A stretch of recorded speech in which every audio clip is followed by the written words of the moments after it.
शिवराज पाटील चाकूरकर महाराष्ट्राच्या राजकारणातील एक मोठं नाव. शालीन सुसंस्कृत नेतृत्व म्हणून उभा देश त्यांच्याकडे पाहत होता. आज सकाळी शिवराज पाटील यांचं वयोमानानं निधन झालं. शिवराज पाटील हे 2004 ते 2009 या काळात देशाचे केंद्रीय गृहमंत्री राहिले आहेत. पण फार थोड्या लोकांना हे माहीत असेल की 2004 साली ते या देशाचे पंतप्रधान राहिले असते. पण नियतीला काही वेगळंच मंजूर होतं. त्यांचं हे पंतप्रधानपद का हुकलं, त्यावेळी काय राजकारण झालं होतं, लातूरकर त्यासाठी स्वतःला दोष का देतात, हेच आपण या व्हिडिओतून पाहूया. नमस्कार, मी अनुजा आणि तुम्ही पाहताय कार्यारंभ. देशात 1999 ते 2004 या काळात अटल बिहारी वाजपेयी यांची सत्ता होती. या काळात भाजप सरकारने देशात डिजिटल क्रांती घडवून आणली होती. त्यामुळे 2004च्या लोकसभा निवडणुका झाल्या तेव्हा प्रमोद महाजन यांच्या नेतृत्वात भाजपने शायनिंग इंडिया हे कॅम्पेन राबवून देशाला डिजिटल करण्याचं स्वप्न दाखवलं होतं. तर विरोधकांवर आरोप करताना भाजपने सोनिया गांधी यांचा विदेशी मुद्दा लावून धरलेला होता. त्यामुळे देशभर भाजपमय वातावरण होतं.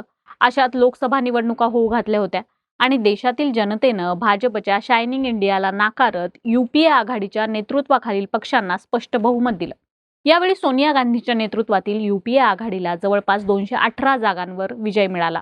तर 59 जागांवर विजयी झालेल्या डाव्या विचारसरणीच्या पक्षांनीही सोनिया गांधी यांच्या नेतृत्वाखाली स्थापन होणाऱ्या सरकारला पाठिंबा देण्याचा निर्णय घेतला होता. आता युपीएच्या घटक पक्षांकडून सभागृह नेता निवडीच्या हालचाली सुरू झाल्या. काँग्रेस अध्यक्षा सोनिया गांधी ह्या नेते होतील असं जवळपास निश्चित होतं. मात्र राजकारणात नेहमी जे होणार असतं तेच होत नसतं. हा सत्तेच्या गादीचा महिमा आहे. त्यावेळी सोनिया गांधी यांनी अत्यंत नम्रपणे मी सभागृह नेता होणार नाही, माझा आतला आवाज त्यासाठी मला परवानगी देत नाही असं म्हणत नेता व्हायला नकार दिला. सोनिया गांधींच्या या निर्णयामुळे संपूर्ण देशाला धक्का बसला होता. मग अशा वेळी सोनिया गांधी कोणाला नेता करणार हा प्रश्न देशभर चर्चेत आला. त्यावेळी सोनिया गांधींच्या खास जवळ असलेले शिवराज पाटील चाकूरकर यांचं नाव मीडियाच्या समोर होतं. मात्र शिवराज पाटील चाकूरकर यांना त्या निवडणुकीत रूपाताई पाटील निलंगेकर यांनी पराभूत केलं होतं. त्यामुळे चाकूरकरांचं नाव या शर्यतीतून आपोआप बाहेर पडलं होतं. त्यामुळे सभागृहाचा नेता कोण, पंतप्रधान कोण असेल असे अनेक प्रश्न चर्चिले जात असतानाच सोनिया गांधी यांनी कुणाच्याही ध्यानीमनी नसताना या देशाचे माजी RBI गव्हर्नर, ज्येष्ठ अर्थज्ञ डॉक्टर मनमोहन सिंग यांचं नाव पुढे केलं. त्यानंतर संपूर्ण देशाला समजलं की भारताचे पंतप्रधान आता डॉक्टर मनमोहन सिंग असणार आहेत. शपथविधीचा कार्यक्रम सुरू झाला आणि देशाला पुन्हा एकदा एक मोठा धक्का बसला. कारण मनमोहन सिंग यांचा शपथविधी होताच दुसऱ्या क्रमांकाचं नाव होतं शिवराज पाटील चाकूरकर यांचं. तेच शिवराज पाटील चाकूरकर ज्यांना लातूरकरांनी पराभूत केलं होतं. पण काँग्रेसनं त्यांच्या गांधी घराण्याच्या निष्ठेबद्दल थेट देशाचं दुसऱ्या क्रमांकाचं पद त्यांना देऊ केलं आणि त्यांच्या कार्याचा एक प्रकारे गौरव केला होता. इथेच एक जर तरचा प्रश्न येतो, तो म्हणजे शिवराज पाटील चाकूरकर हे 2004च्या निवडणुकीत विजयी झाले असते तर कदाचित मनमोहन सिंहांच्या जागी चाकूरकर यांचं नाव पंतप्रधान म्हणून घेतलं गेलं असतं. पण नियतीच्या मनात वेगळंच होतं असं या राजकीय घटनांवरून दिसतं. पण या घटनेनंतर आजही लातूरकरांच्या मनात या पराभवाची कायम सल राहिली आहे.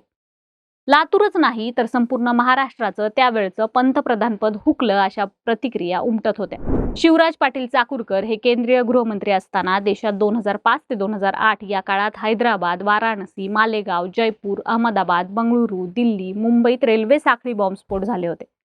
त्यामुळे देशाच्या अंतर्गत सुरक्षेचा प्रश्न गंभीर बनला होता. त्यातच 2008 मध्ये मुंबईच्या ताज हॉटेल आणि इतर ठिकाणांवर कसाब आणि त्याच्या इतर साथीदारांनी हल्ला केला.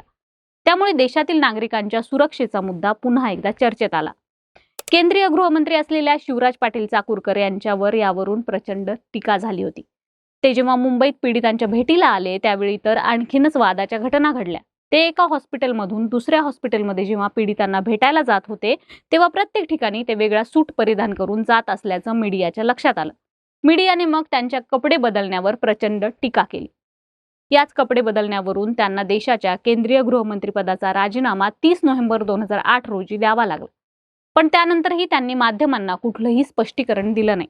शिवराज पाटील चाकूरकर यांचा जन्म 12 ऑक्टोबर 1935 रोजी लातूर जिल्ह्यातील चाकूर इथे झाला. त्या काळात त्यांची आर्थिक परिस्थिती चांगली होती. त्यावेळी हा भाग हैदराबादच्या निजामाच्या आधिपत्याखाली होता. त्यांचं प्राथमिक शिक्षण गावातील सरकारी शाळेत झालं. माध्यमिक शिक्षणानंतर हैदराबाद येथील उस्मानिया विद्यापीठातून ते BSc झाले. त्यानंतर मुंबई विद्यापीठातून त्यांनी कायद्याची पदवी प्राप्त केली. नंतर ते 1967 साली राजकारणात सक्रिय झाले. पहिल्यांदा ते लातूर नगर परिषदेत नगरसेवक म्हणून निवडून गेले. त्यानंतर ते नगराध्यक्ष देखील झाले. 1980 पासूनच्या प्रत्येक लोकसभा निवडणुकीत त्यांनी विजय मिळवला. 2004चा एकच पराभव त्यांच्या वाट्याला आला. इंदिरा गांधी, राजीव गांधी यांच्या पंतप्रधान पदाच्या काळात त्यांनी मंत्री म्हणून काम केलं.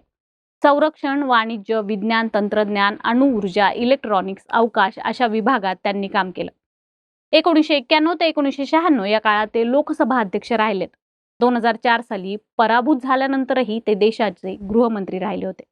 2008 मध्ये त्यांनी केंद्रीय गृहमंत्रीपदाचा राजीनामा दिल्यानंतर ते सक्रिय राजकारणातून बाहेर पडले. मात्र काँग्रेसने त्यांना पंजाबचे राज्यपाल केलं.